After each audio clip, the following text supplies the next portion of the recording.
Close your eyes and imagine yourself standing inside a magnificent palace in Madrid.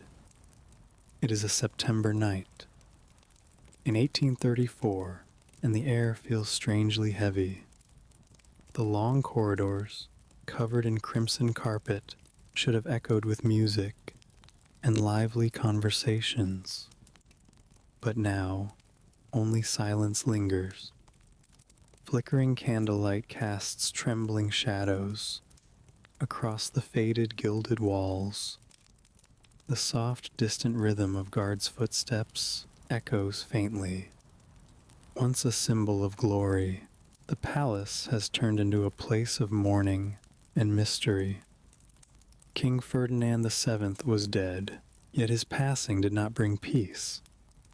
On the contrary, it left behind unease, fear, and secrets never spoken aloud. Inside his private chamber, behind thick velvet drapes, a group of royal physicians had been urgently summoned. They were not there to pray, nor to perform funeral rites. Their task was something else, an order so strange that even they shuddered upon hearing it. Queen Maria Christina stood silently by her husband's body. She wept, but her tears were not only for loss. Behind them lay a bizarre request to preserve a part of Ferdinand's body, a part that, throughout his life, had been both his pride and his shame, and that history would later remember as a symbol of an empire's decline. The dim light filled the chamber, revealing tense, uneasy faces. Secrets hidden for decades were beginning to surface. Ferdinand was known not only as a tyrant, betrayer, ruthless, and despised. He also carried within him a strange deformity, an affliction that haunted him his entire life. His body was the outcome of generations of inbreeding, a distortion that the medicine of his time regarded with fear and fascination. And it was this very abnormality, together with the shadows of his troubled mind, that would cast darkness upon the fate of an entire nation.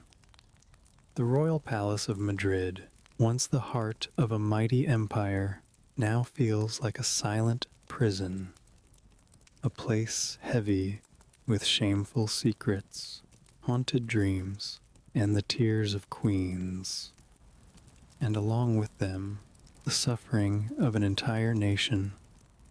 Tonight, we will follow those traces, not to spread terror, but to listen slowly to a historical tragedy, a story where the private flaws of one man became the burden of an entire dynasty. This is the beginning of the tale of Ferdinand VII, remembered by posterity as the most distorted ruler in history. Before the king's lifeless body, Queen Maria Christina stood weeping in silence.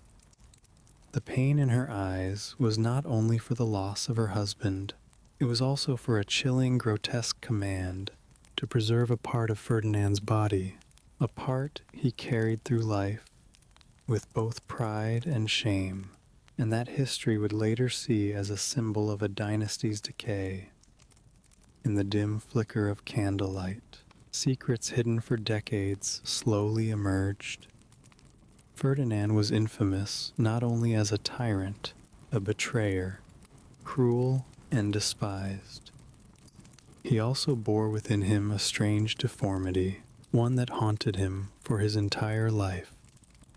That body was the result of generations of inbreeding, a distortion so unsettling that the medicine of the time regarded it with both fear and fascination.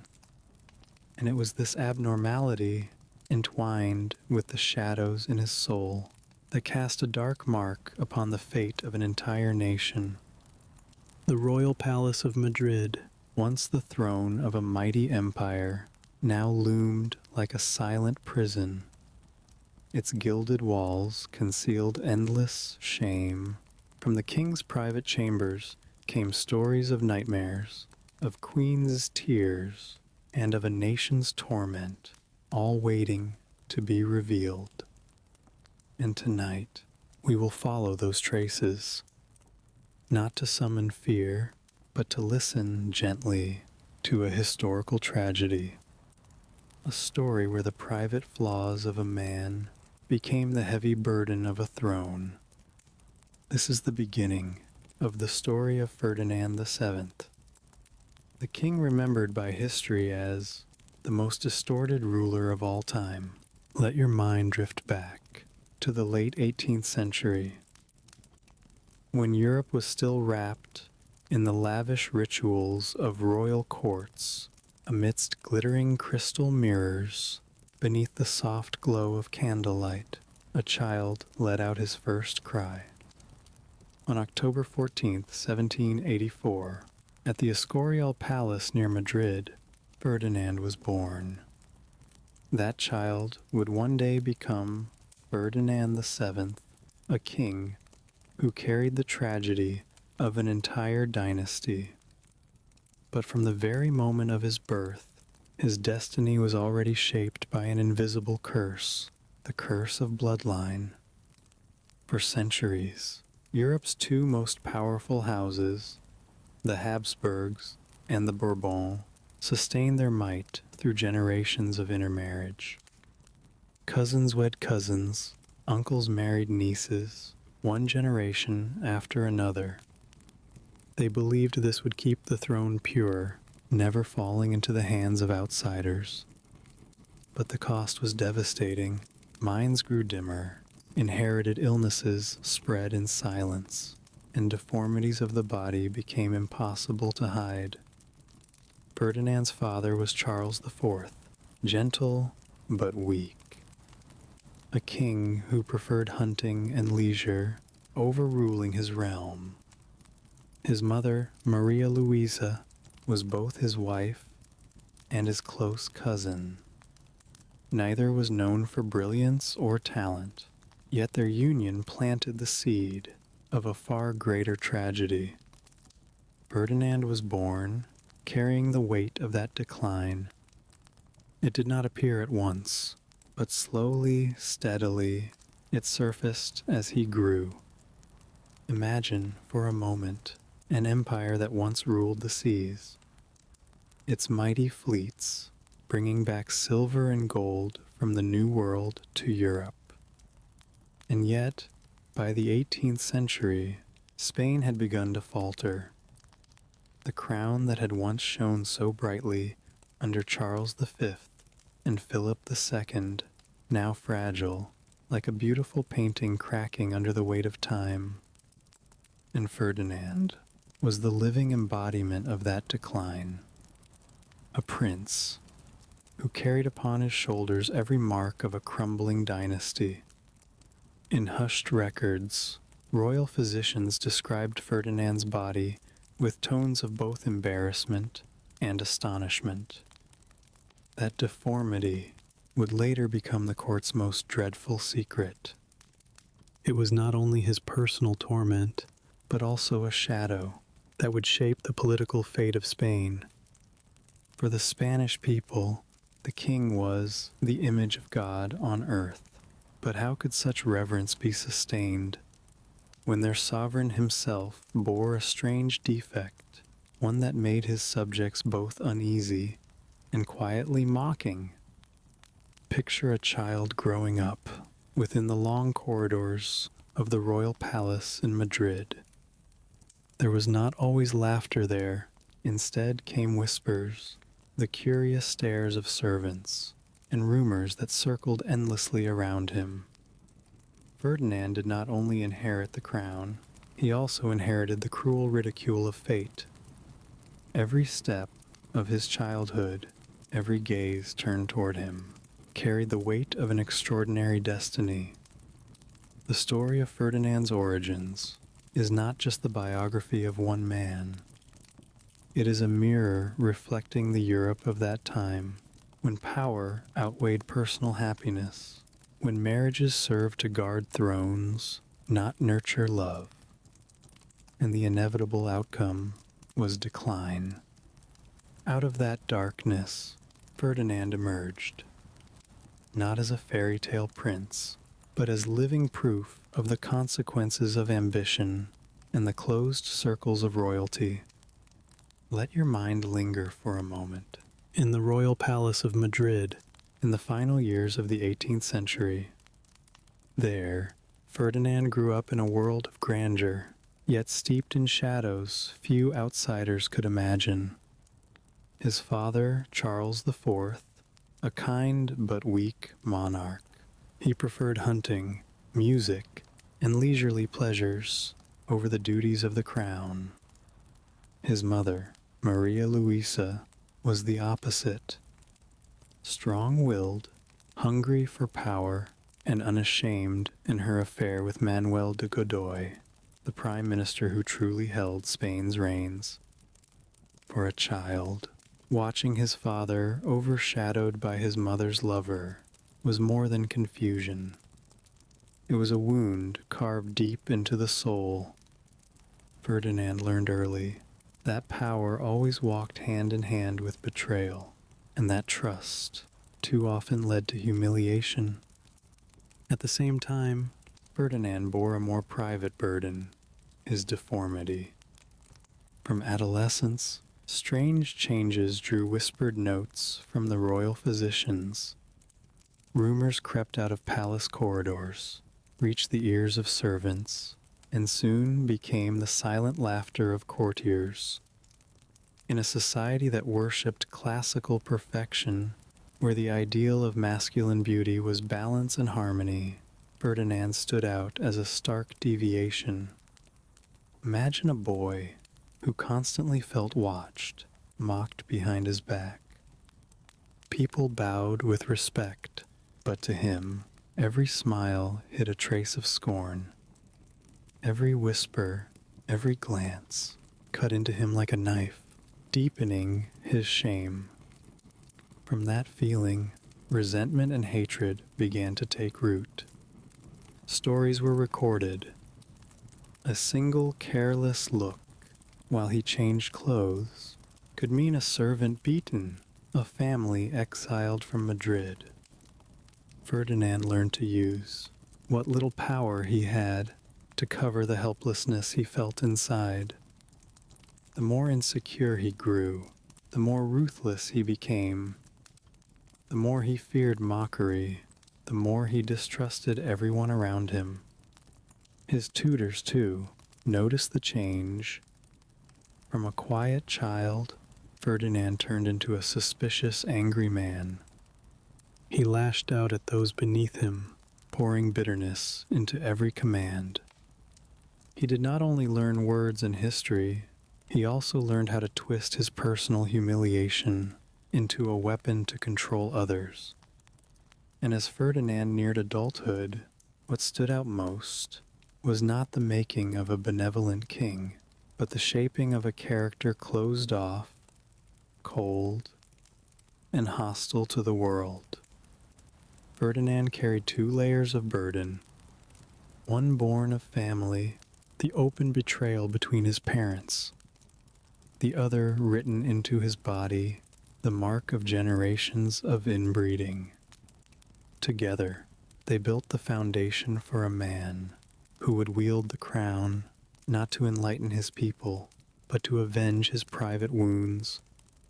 His youth held none of the glorious adventures sung about in legend. Instead, it was marked by years of ridicule, loneliness, and a soul that grew ever more distorted. It was here that Ferdinand's nature began to take shape, the nature of a man who was both a victim and a tormentor. And then, as Ferdinand entered adulthood, the Spanish court prepared for the most important event of his life, marriage. For royalty, matrimony was never about love. It was the chain that bound dynasties together, the seal of political alliances, and above all, the guarantee of heirs to the throne.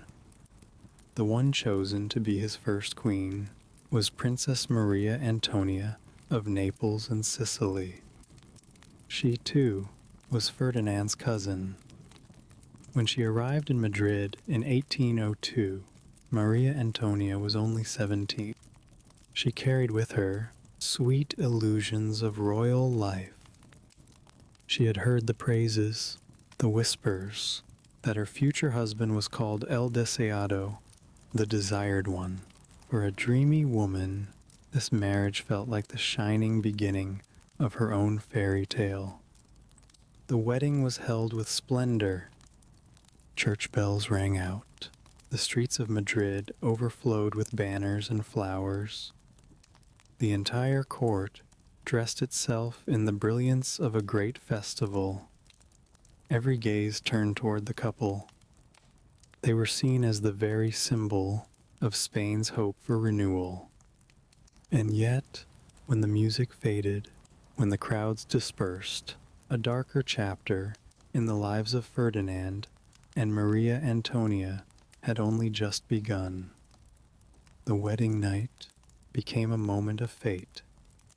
Maria Antonia, innocent and unknowing of the ways of marriage, was forced to face a terrible truth: Ferdinand's deformity. In discreet accounts, it is written that she screamed in horror. She trembled so violently she could not control herself. The sight of her husband, instead of offering protection, conjured for her the image of a monster, something her strict upbringing had never prepared her to endure. The entire court soon realized this tragedy could not be hidden. To maintain the appearance of a perfect marriage, physicians were summoned. They brought into the bridal chamber special cushions, oils, painkillers, even strange instruments. What was called the marital duty became little more than a medical procedure carried out through tears. Maria Antonia, once a dreamy woman, was turned into an unwilling patient. She was forced to rely on opium simply to survive the long nights of torment, both of body and spirit. Years later, scattered notes from her ladies-in-waiting recalled that whenever she was summoned to her husband's chamber, Maria Antonia trembled so much she had to drink laudanum, a diluted opium, just to remain calm. A room meant for intimacy had turned into a chamber of procedures, a place where a woman endured fear rather than love. The efforts to conceive a child only brought more tragedy. 2 pregnancies, both ending in miscarriage and grief. The court quietly understood that hope for a legitimate heir from Ferdinand was slipping away. At the same time, Maria Antonia's spirit crumbled. Tormented in body and soul, she grew frail and sank deeper into opium's haze. The vitality of her youth slowly vanished. In 1807, at only 21 years old, Maria Antonia died. The official record spoke of weak health and high fever, but those who witnessed her final days understood. She died from despair and exhaustion after 5 years trapped in a nightmare. The Queen's death left a chilling emptiness within the palace. Whispers spread that Ferdinand himself might have played a role. A theory never proven, yet forever a stain in the rumors of the court. To the people, Maria Antonia became the image of a woman crushed beneath the weight of royal destiny. To Ferdinand, her death was merely another failure in his long obsession with succession and power. And from that failure, his paranoia, his fury, and his despotism only deepened. The tragedy of Maria Antonia was not only the loss of a life, It was a warning of what Spain would endure once Ferdinand ascended the throne with a soul already warped. After Maria Antonia's tragic passing, the Spanish court could not leave the throne without an heir. Once again, marriage was seen as the only solution. This time, the bride chosen was Princess Maria Isabel of Portugal. She was just 19, the daughter of King João VI. When she arrived in Madrid in 1816, Maria Isabel carried with her a gentle beauty and the hopeful belief that marriage to Ferdinand would open a brighter future. At that time, he was still known to the people as El Deseado, the desired one, the very symbol of Spain's hope for renewal after the upheavals of the Napoleonic Wars. And yet, Isabel had no idea that she was stepping into the very same cycle of suffering that had destroyed the wife before her. The wedding was dazzling. Church bells rang, embroidered gowns shimmered. The ceremony unfolded in splendor, all as if heralding a grand beginning. But behind the scenes, the same strange preparations were repeated. Special cushions, oils, and the silent presence of physicians. The wedding night was not one of love, but a nightmare reborn. Terrified screams echoed through the palace, and once again, the so-called marital duty became nothing more than a painful experiment. Maria Isabel, delicate in health, soon collapsed in spirit. Her ladies-in-waiting recorded that she began trembling, sleepless, gripped with fear, each time she was called to her husband. Before long, she displayed symptoms we would now recognize as post-traumatic stress. Panic attacks, endless nightmares. At times, she even lost the ability to speak clearly. Servants saw her suddenly stutter or fall into hours of mute silence, like someone whose soul had slipped away. In Ferdinand's eyes, these reactions were nothing but defiance. He could not see his wife's pain. He saw only contempt for his honor. From there, his paranoia grew ever darker. He imagined Isabel mocking him, conspiring with his political enemies, even poisoning him through her refusals. The atmosphere inside the palace grew heavy and oppressive. Isabel's letters home were censored. Her food was inspected as though the queen herself were the danger. For a woman, torn from her homeland, now imprisoned within gilded, silent walls, it was nothing less than an invisible sentence. Time passed, yet the hope for an heir never came. The pressure only grew heavier. Isabel's body grew weaker with each passing day. In 1818, after only 2 years of marriage, she died. The official record cited exhaustion and nervous collapse, but to her attendants, it was clear Isabel had died of fear and despair. Her death shook the court even further. Another queen, swallowed by the dark spiral surrounding Ferdinand. Among the people, whispers spread wider. Could it be that the long-awaited king was in truth a curse upon the nation? For Ferdinand, however, there was no remorse. Her death only reinforced his old habit, blaming others, deepening his suspicions. From Maria Isabel, he learned one more lesson. There was no need for sympathy, only for power. No matter the cost, no matter the losses around him. And so, the cycle of tragedy closed once again, opening the path toward a third, shadowed marriage. After 2 failed unions and the tragic deaths of 2 wives, the royal palace of Madrid sank into an air of cold heaviness. But for the dynasty, the absence of an heir was a threat greater than rumor. And so, not long after, Ferdinand entered into another marriage. This time, the bride was Maria Josepha Amalia of Saxony, a German princess born into a family weighed down by financial troubles, forced to accept the proposal even knowing the scandals that clung to the king. Maria Josepha was different from those who came before her. She did not arrive with sweet illusions of royal love. Instead, she came prepared with a practical resolve. The Saxon physicians had warned her about Ferdinand's special condition, and when she entered the royal palace of Madrid in 1819, she brought with her a personal doctor, medical instruments, and careful notes. To her, this marriage was not a romance. It was closer to a medical experiment, one that needed to be conducted methodically.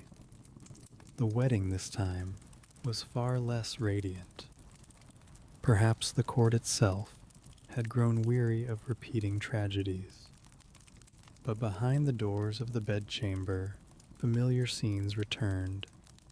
Special cushions, oils, and the silent presence of physicians. The difference was, Maria Josepha accepted it all with a chilling calm. She did not scream like Maria Antonia. She did not collapse in panic like Isabel.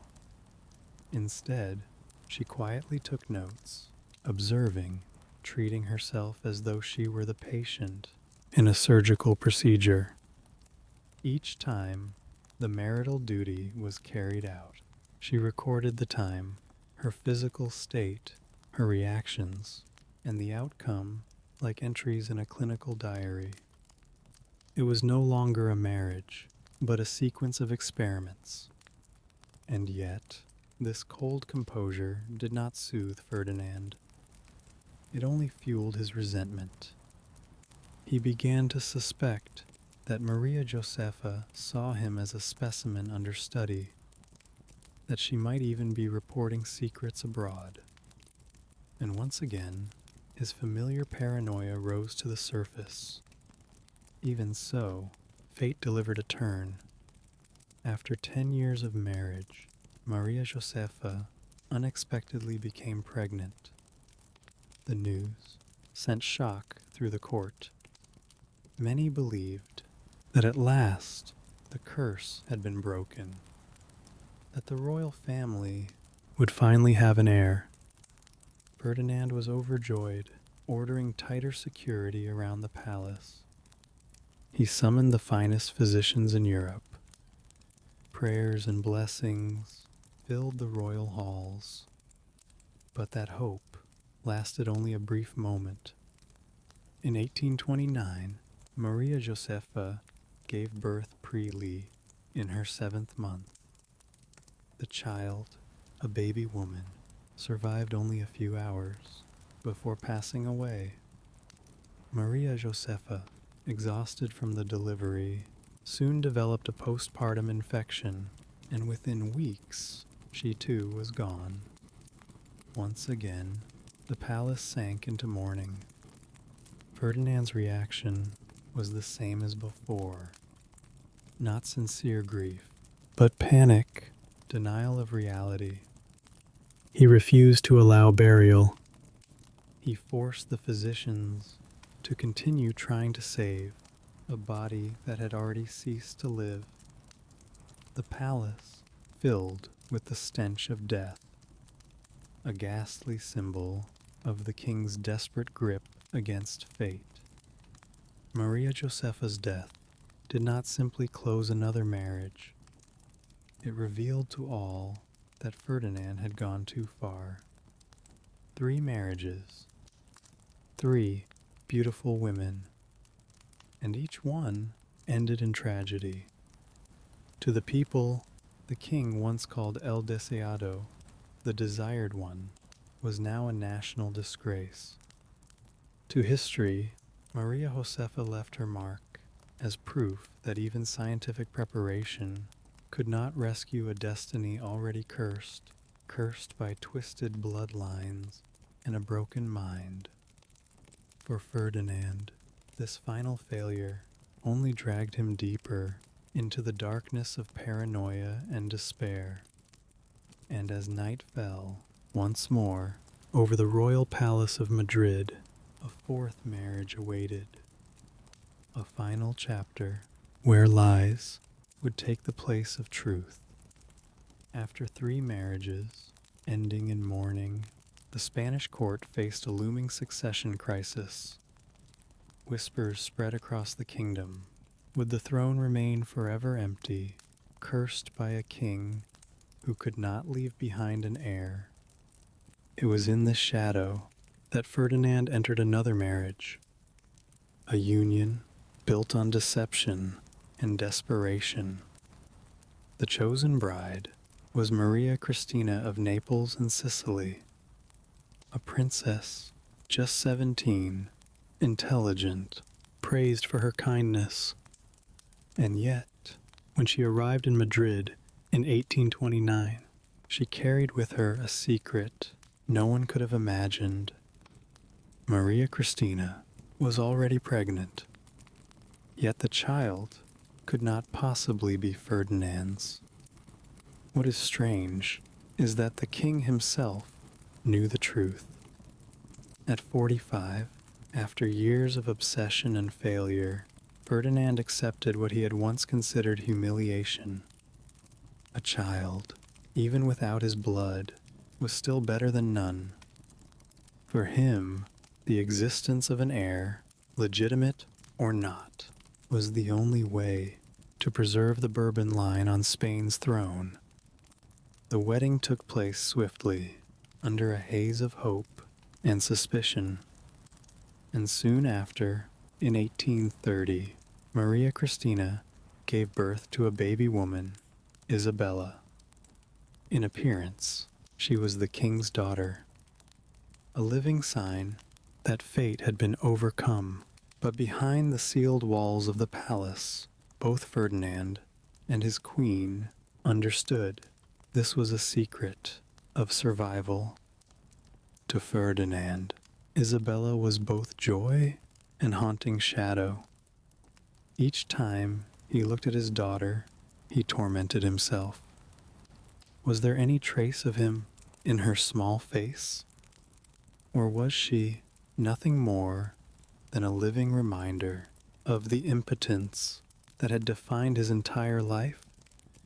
He loved his daughter, but at the same time, every glance at her was like a knife, reminding him of his deepest shame. The paranoia, already rooted in Ferdinand's nature, now grew more extreme.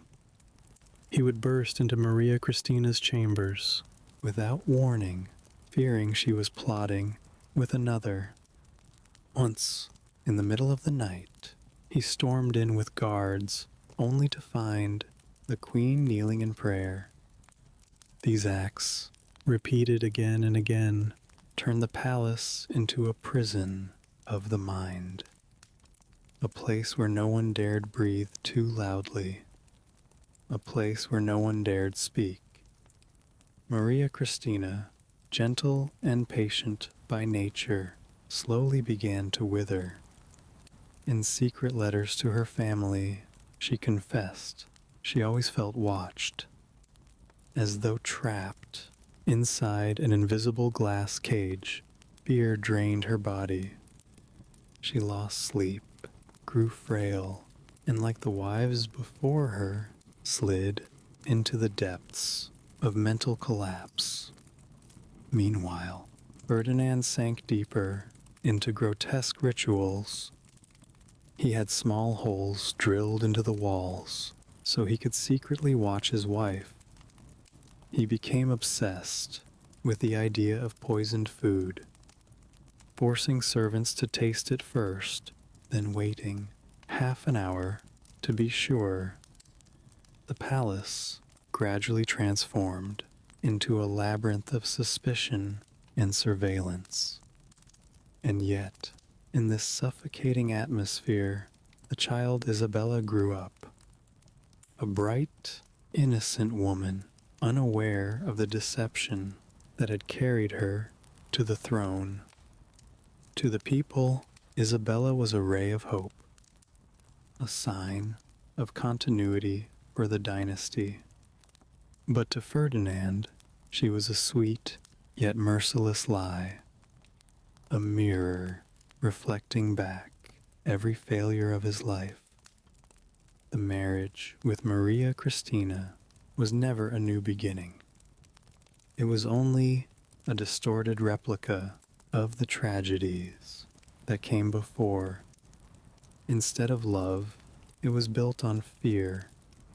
Instead of trust, it overflowed with suspicion. And instead of deliverance, it bound Ferdinand tighter within the spiral of obsession and despair. Isabella II would one day become queen, but from the moment she lay in her cradle, her destiny was already bound to lies and shadows. And while she slept peacefully in her gilded chamber, her father, Ferdinand, lay awake, not out of care for his people, but in fear that even this daughter was proof of his life's greatest failure. When Ferdinand VII returned to the throne, after years of captivity under Napoleon, the people of Madrid rejoiced. They scattered flowers. They hailed him as El Deseado, the desired one. They believed this king would restore Spain's old glory, that he would lead the nation out of chaos. But hope quickly turned into disappointment. In truth, Ferdinand cared nothing for reform, nor for reviving his country. Instead, he drowned in his lifelong obsession, producing a legitimate heir. All his strength, his time, even the kingdom's treasury, were consumed by that private fixation. While the nation crumbled from war, while colonies across Latin America declared independence one by one, the king busied himself with physicians, astrologers, and craftsmen, secretly building marital devices, while the people groaned under heavy taxes. While famine spread through the land, the palace poured money into bizarre experiments, elixirs, charms, and elaborate contraptions, all meant to help the king fulfill his conjugal duty. The royal palace, once a symbol of power and culture, gradually turned into a grotesque laboratory, a place where medicine, superstition, and fear merged into tragedy. Alongside his obsession with succession, Ferdinand's paranoia grew ever more violent. He believed that all around him there were always those who mocked him, those who conspired to bring him down. A careless word from a courtier, a fleeting glance from a guard, even a maid's simple smile could, in Ferdinand's eyes, become proof of betrayal. Those suspected often vanished quickly, exiled far away, or silenced forever. His paranoia did not remain within the palace walls. It spread into the very heart of politics. Ferdinand ruled through fear and suspicion. He revived the Inquisition, imposed ruthless censorship, crushed every voice of freedom. Countless intellectuals, journalists, reformers were arrested, exiled, or executed. Spanish society sank into the darkness of repression, even as the rest of Europe entered an age of liberal revolutions. Meanwhile, the colonies in Latin America, from Mexico to Argentina, rose together to claim independence. An empire that had once stretched across oceans now unraveled at alarming speed. Instead of seeking compromise or reform, Ferdinand saw only a personal insult, as if those distant nations, too, were mocking his impotence. He answered with brutal repression, dispatching expeditions in desperation, and in the end, he lost it all. The palace itself grew more and more like a fortress of fear. Ferdinand ordered secret tunnels built so he could move unseen. Mirrors were placed everywhere to watch, and a network of spies was maintained just to monitor every whisper. Even the daily meal became a ritual of dread. Each dish had to be tasted first, then half an hour's wait, just to be certain it held no poison. More than one servant collapsed, crushed by the nervous strain under the king's relentless gaze. In that spiral, the affairs of state were abandoned. Important meetings were postponed because the king was preparing for a new medical experiment.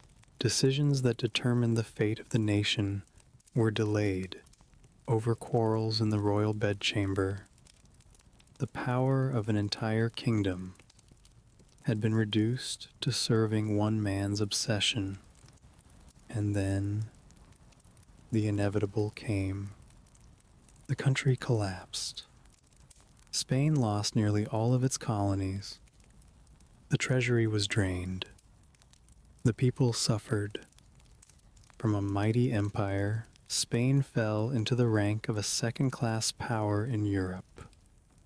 To foreign nations, Ferdinand was no longer the desired king. He was the very symbol of decline, a man imprisoned by his own body and mind, dragging his nation down with him. In the shadows of the Madrid palace, behind heavy curtains, Ferdinand sat, surrounded by strange contraptions, by medical reports, and by the fearful eyes of his subjects. He was no longer the ruler of Spain. He was only a prisoner of his obsession, while his country sank deeper into chaos. In 1833, after decades consumed by suspicion and obsession, Ferdinand VII reached the final days of his life. His body, long weakened by illness and tormented by the mind, could endure no more. The piercing pains of gout, the endless trembling of his hands, the exhaustion from sleepless nights, and gnawing anxiety all combined, reducing a king who once held absolute power to a frail body gasping within the walls of Madrid. When his last breath faded, the palace fell into heavy silence. Some wept as ceremony required, but many others sighed with quiet relief. For them, the death of Ferdinand was not only the end of a man, it was the final punctuation to a dynasty haunted by obsession and tragedy. And yet, the tragedy did not end there. The royal physicians, men who had served the king for years, were now tasked with something strange and terrifying: the examination of his body. In a sealed chamber, under the flicker of candlelight, the truth Ferdinand had tried all his life to conceal was finally revealed. They recorded the cold numbers. His sexual organ measured 14 inches in length, grotesquely deformed, uneven in size from base to tip. But more disturbing still were the thick scars within, the marks of desperate, self-inflicted surgeries. For years, Ferdinand had attempted to correct his body, using crude, even brutal instruments, clinging to a fragile hope to become normal, to fulfill his duty, but those efforts brought no salvation. They left only terrible wounds, not only upon his body, but carved deep into his mind. When the secret report was completed, the physicians resolved never to let the public know. They sealed the findings, together with sketches and detailed descriptions, sending them straight to the Vatican. There, in the dark archives, Ferdinand's secret was buried as a state mystery, never to be made public. Only centuries later would a few scholars, fortunate enough to gain access, describe what they saw. They said it was not merely a medical deformity, it was the tragic symbol of an entire twisted life. Officially, Ferdinand's death was recorded simply as gout and exhaustion, but all who had lived under his reign knew the truth. He died from his life itself, a life suffocated by shame, paranoia, and helplessness. In the palace, as the shroud was laid over his body, many must have sighed in relief. No more angry outbursts. No more midnight inspections. No more grotesque rituals. At last, Ferdinand found the quiet he had never known in life. But for Spain, the tragedy was far from over. The cracks he left upon the nation, upon the dynasty, would echo for generations. When Ferdinand VII died in 1833, many believed the nightmare ended with him. Yet in truth, his death only opened a new chapter of turmoil in Spain's history. The crown passed to his daughter, Isabella II, a child whom Ferdinand himself had never fully believed to be his own. And from that moment, a kingdom already in ruins was swept into storms of power and rivalry. Isabella ascended the throne at just 3 years old. The regency fell to her mother, Maria Cristina, but the succession was challenged immediately. The conservative faction, rallying behind Don Carlos, Ferdinand's brother, rose in defiance. The dispute soon erupted into the Carlist Wars, a bloody civil war that would tear Spain apart for decades. It could be said, Ferdinand's death brought no peace. It merely unleashed all the conflicts suppressed throughout his reign. If we look more broadly, the reign of Ferdinand itself appears as a mirror, reflecting the decline of an empire that once ruled the seas, that once brought gold, silver, and glory from the New World to Europe, but now was reduced to a poor kingdom, mocked, falling behind the rising powers of the age.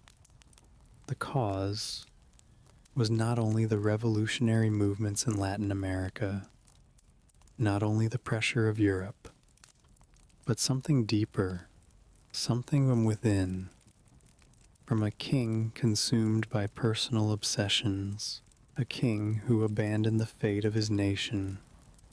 And what legacy did Ferdinand leave behind? First, a Spain divided between conservatives and liberals, between crown and people, between faith and suspicion. Next, a wound upon the economy, a treasury drained by failed wars, a people crushed beneath taxes and famine. But deeper still, that legacy was spiritual. A nation once mighty had become the very symbol of decline, and its cause could be traced back to the private flaws of a single man upon the throne. The story of Ferdinand VII is not only the tragedy of one man, it is a lesson for every generation that when power falls into the hands of one consumed by fear and weakness, it is not only a single life that collapses, an entire nation may be dragged into lasting darkness. The story of Ferdinand VII reminds us of a great truth. When absolute power is entrusted to one person, the fate of millions can be shaped by nothing more than private obsessions and hidden insecurities. A wound in the soul, a personal shame. If left unhealed, it can become a historical tragedy for countless innocents.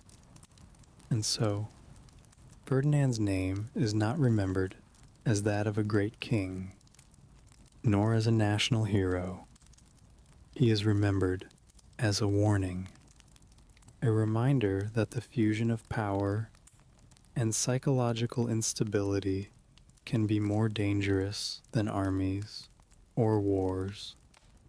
Today, in the quiet halls of the Vatican, it is said that a secret of Ferdinand still remains, a relic of his body sealed away as a historical evidence.